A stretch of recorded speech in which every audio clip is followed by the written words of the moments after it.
Бір айда бір деңгейді көтеруге бола ма?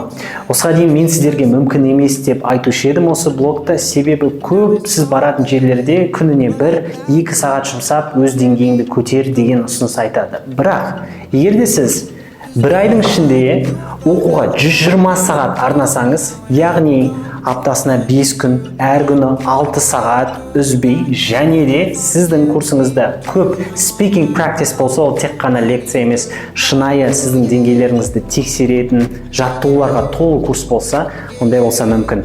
Біз дәл осындай 120 сағаттық бір айлық курсты дайындап жатырмыз. Қазір осы 1 маусымда басталады. Интенсив курс бір айдың ішінде бір деңгейді меңгеруге болады. Бағасы 396 мың теңге. Бізде онлайн формат бүкіл Қазақстанға бар, офлайн формат Алматы және Астана қаласында. Егер де сіз жазылғыңыз келсе, дәл осы посттың астында плюс қалдырыңыздар, және біздің менеджеріміз хабарласып толық ақпарат береді.